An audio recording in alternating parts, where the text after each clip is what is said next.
राजपुत्री यहाँ पर बड़ी प्रसिद्ध है, बहुत वर्षों से ये तपस्या कर रही है। तो कहा मैं पुष्पों को तो दे दूंगी, लेकिन उसके बदले में कोई धन नहीं दूंगी। जाओ अपनी राजकुमारी से कह देना, यदि मेरे पुष्पों के बदले मुझे कुछ न दें तो मैं पुष्पों को दे सकती हूँ। भानुमति ने कहा। तो आज मंत्री ने भानुमति को बताया।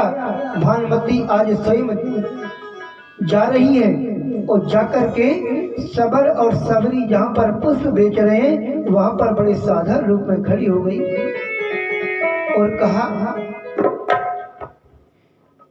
कि सबरी, तुम शीघ्र ही दान के अनुसार कमलों को देकर मुझे दे दो और भोजन करो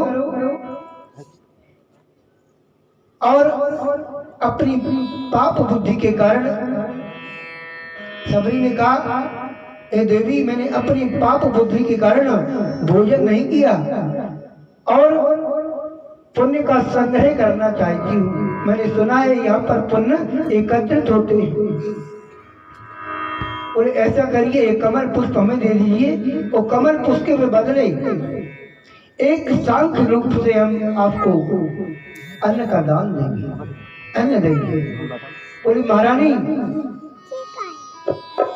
सत्य वचन हमेशा बोलना चाहिए, झूठ वचन नहीं बोलना चाहिए। क्यों? क्योंकि बड़ी भागे मानुष तन पावा, स्वर्ग लाभे ताभे कंचन गावा।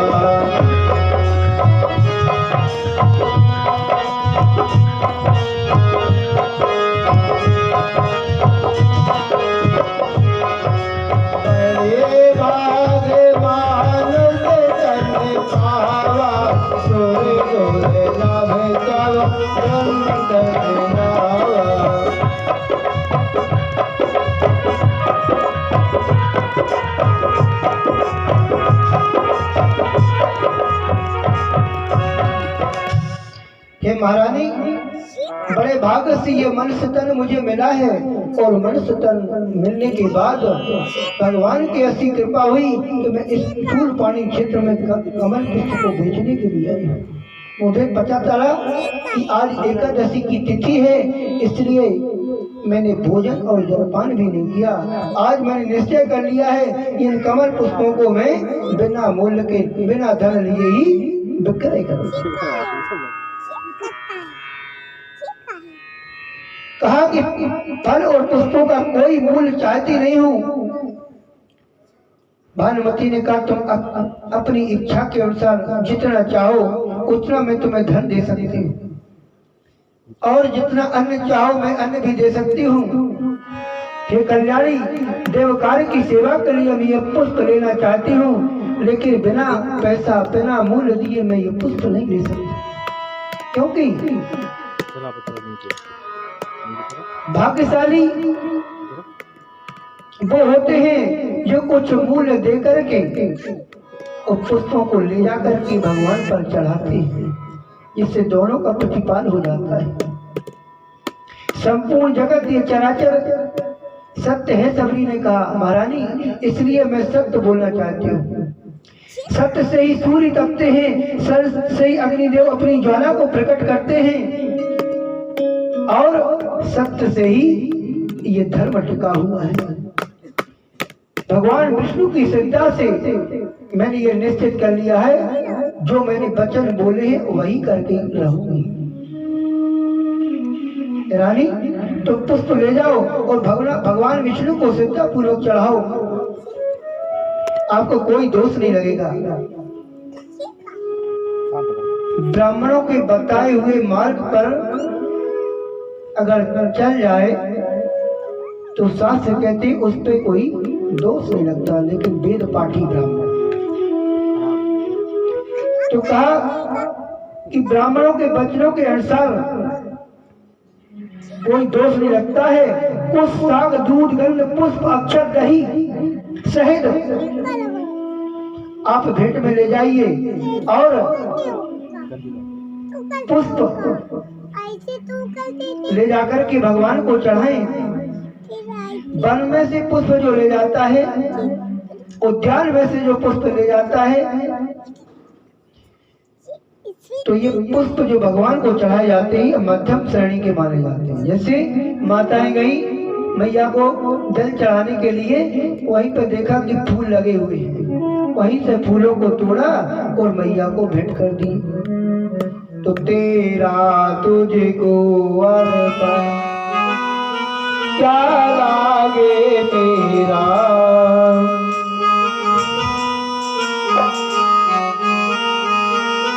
तो अर्पण क्या लागे मेरा, ओम जय जगदीश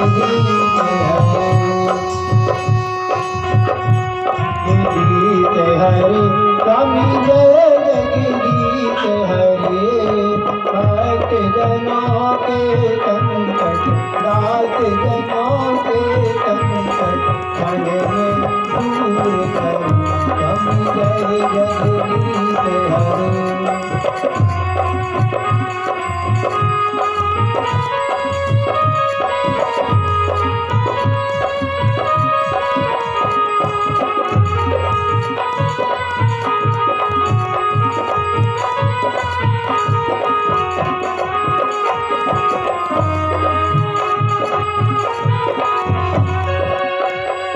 इसलिए रानी, मैं तुम्हें अपनी स्वेच्छा से ये पुष्प दे रही हूँ, आप जाके भगवान को अर्पण कर दो। आज भानुमति ने कहा ठीक है, आज मैं सभी पुष्पों को ले जाकर के भगवान को अर्पण करती हूँ, लेकिन समय आने पर आपका ये उपकार मैं अवश्य चुकाऊंगी, मैं आपकी ऋणी हूँ। आज भानुमति को सब प्रकार के सुंदर पुष्प दे दिए और उत्तम पूजा आज भगवान की ये करती है। इस प्रकार से मार्कंडेय ऋषि कहते हैं कि पुष्पों को मार्कंडेय कुंड पे, देव नदी पर और कोई भी तीर्थ हो वहां पर जब स्नान करके श्रद्धा से जो फूल अर्पित किए जाते हैं, ये उत्तम दान कहा जाता है। बिल फलों का आज सबने भी पिंड दान किया अपने पितरों के लिए। एकादशी पर बेलपत्र और पत्ती में भगवान का नाम लिखा, राम राम, और ये लिख करके भगवान को इसने आज बेलपत्र की 108 पत्तियों की माला बनाई और बेलपत्र ले जाकर के आज ब्राह्मणों को बुला करके ये अपने पितरों का पिंडदान करता है। और यहीं पर भानुमति ने भी अपने पति के लिए पिंडदान किया। शुद्ध सदाचारी, पाखंड रहित, दोषों से रहित ब्राह्मणों को जो भोजन कराता है, खीर पूरी खिलाता है, शर्करा शहद घृत और खीर, इस प्रकार के भोजन कर ब्राह्मणों को खिलाता है, दान करता है वो, और इनको दान किया आज भानुमति ने।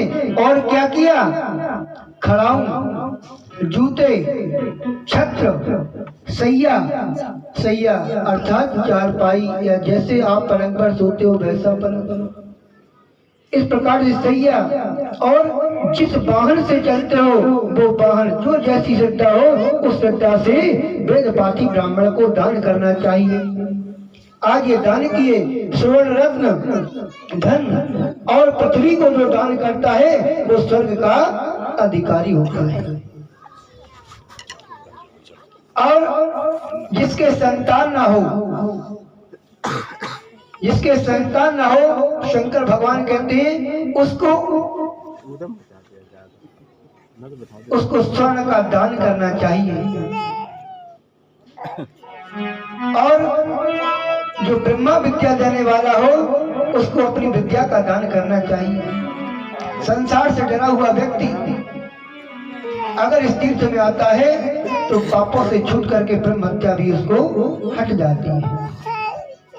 इस प्रकार से आज इसने दान किया और आज सबर और सबरी ने यह निश्चित कर लिया कि अब हम सूर्यपाणी क्षेत्र में जाकर के कुंड में अपने आप को आत्मसमर्पित कर देंगे। आज निश्चित किया और इसने सवर ने कहा कि हे देवी, ऐसा करो, तुम अपने माता पिता के घर चली जाओ, माता पिता के घर पर जाओ, वहां पर रहना, अपने भाई बंधुओं के साथ रहना। बोले क्यों? क्योंकि हम ये चाहते हैं सूलपानी क्षेत्र में कुंड में गिर करके मैं अपने को शांति, आत्मा को शांति देना चाहता हूँ। तो ये पत्नी बोली, महाराज, मंडप के नीचे पति पत्नी एक प्रण करते हैं, 7-5 वचन सभी ने सुने होंगे। बोले जो भी कार्य करेंगे, यदि दान करेंगे तो पत्नी की सलाह से, तीर्थ में जाएंगे पत्नी की सलाह से। बोले महाराज, ये सब यदि मेरी सलाह से करो तो मैं आपके बामांगे में आने वाली हूँ, नहीं तो अभी तो बेटी बाप की है, महाराज चले जाओ। तो ये आपने निश्चित किया था, इसलिए प्राणनाथ, और मैंने भी निश्चित किया था, चाहे कितना भी संकट आ जाए लेकिन अपने पति की सेवा करूंगी, पति को नहीं छोड़ूंगी। इसलिए हे प्राणनाथ कि आप ऐसा करिए कि आप,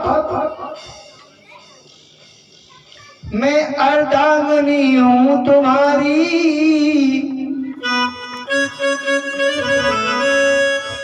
मैं अर्धांगिनी तुम्हारी हूँ, मुझको भी स्वामी साथ मिलो, मुझको भी।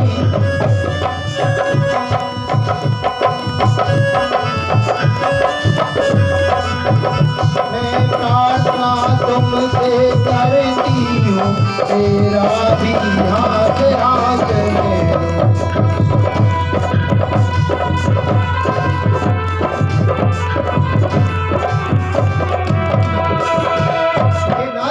मैं आपसे प्रार्थना करती हूँ कि आपने निश्चित किया था कि तुम्हारा दामन नहीं छोड़ेंगे, इसलिए मेरा हाथ भी अपने हाथ में पकड़ करके मुझे भी नहीं चलिए उस कुंड में।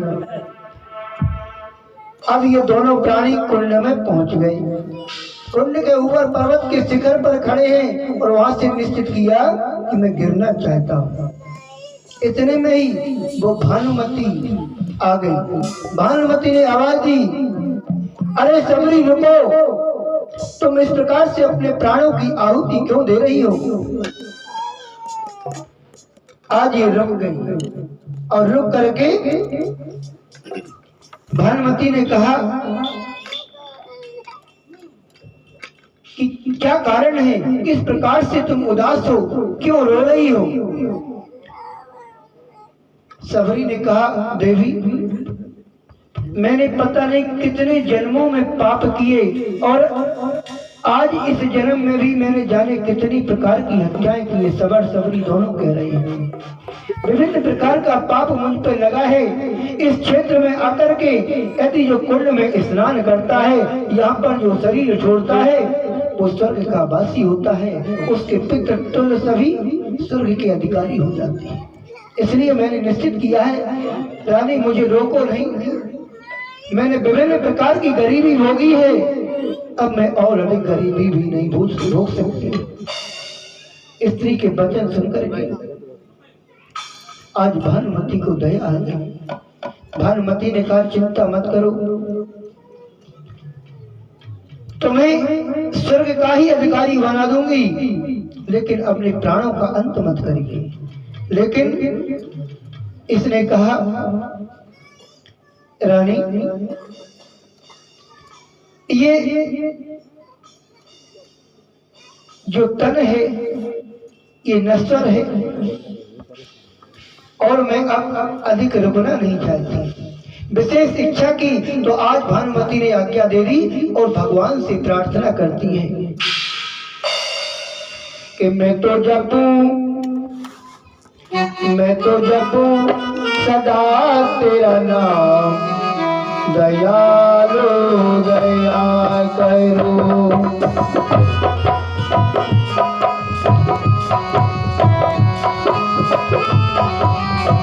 तो मैं तो जपूं सदा तेरा नाम, दयालु दया करो। मैं तो जपूं तेरा नाम, दयालु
आज प्रार्थना की और प्रार्थना करके सवर ने बड़े प्रसन्न होकर के श्रीफल लेकर के विधि पूर्वक आज शंकर भगवान का पूजन किया, अग्नि में होम भी किया, अग्नि में आहुति दी और चैत्र मास की पूर्णमासी में विश्वत काल जानकर वह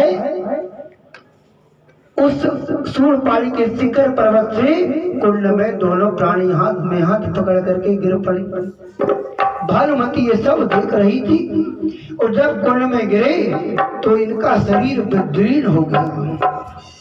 शरीर जब विदीर्ण हुआ तो भगवान शंकर की कृपा से बहुत ही सुंदर विमान आया।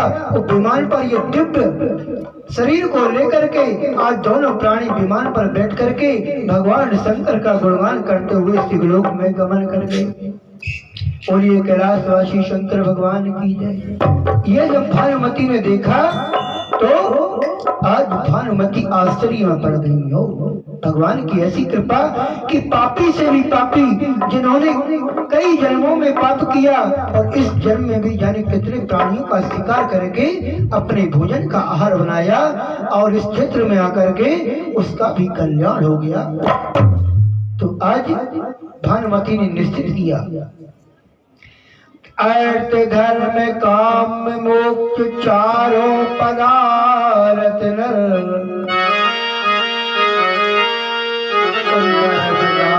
नर्मदा के दर्शन सहज ही पाते हैं।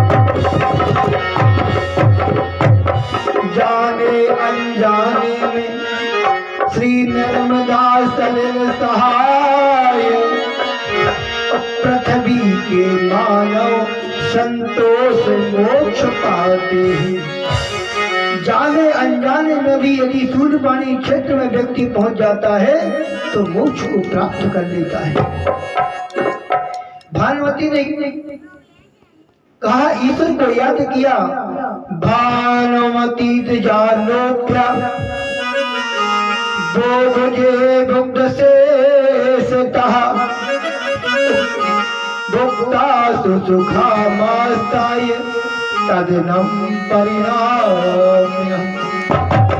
आज भानुमति ने ब्राह्मणों को भोजन करा के शेष भोजन जो बचा उस भोजन को स्वयं प्रसाद में पाया और सुखपूर्वक बैठकर अन्न का परिपाक करते हुए पीछे कामदेव की तिथि त्रयोदशी के दिन मार्कंडेय कुंड में जाकर के स्नान किया और अंतःकरण में सोने वाले भगवान विष्णु को याद किया।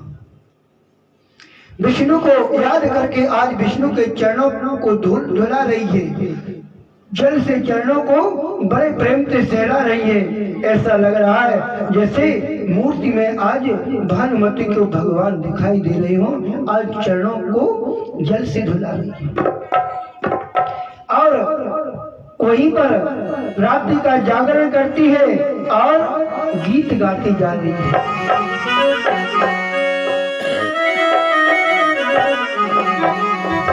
कहती है, माँ आज तक मेरी इस प्रकार से उम्र ढल गई, बहुत दिन हो गए तपस्या करते करते, लेकिन तुम्हारा दर्शन नहीं मिला।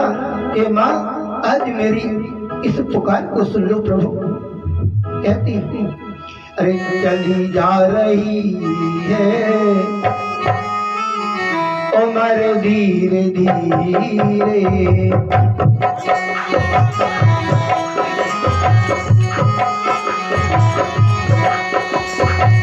चली जा रही है उम्र धीरे धीरे।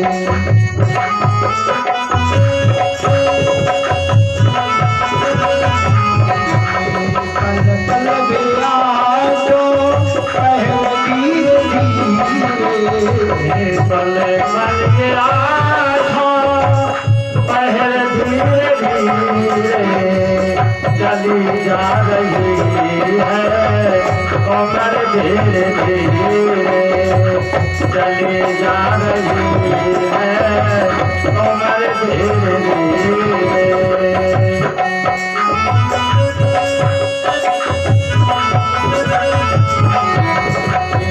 करते रहोगे भैया भजन धीरे धीरे, करते रहोगे भैया भजन धीरे धीरे, करते रहोगे भैया भजन धीरे धीरे, करते रहोगे भैया भजन धीरे धीरे। जाएगा भैया सजन धीरे धीरे।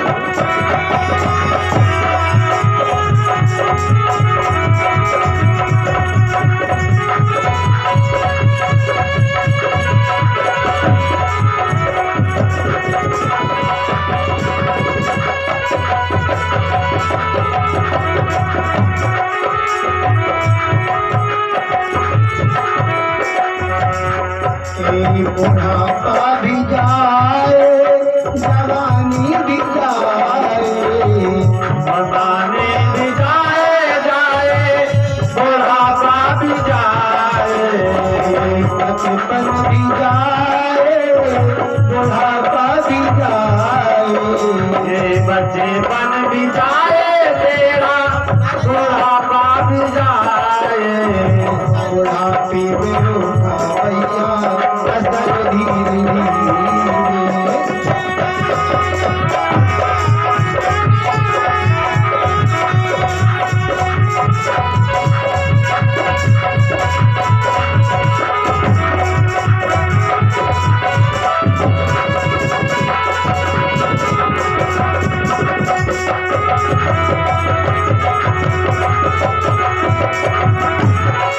करते रहोगे भैया भजन धीरे धीरे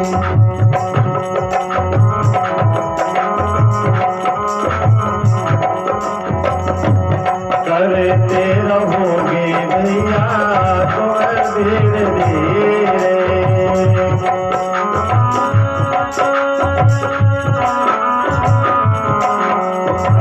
करते रहोगे तुम भजन धीरे धीरे करते रहोगे भजन धीरे धीरे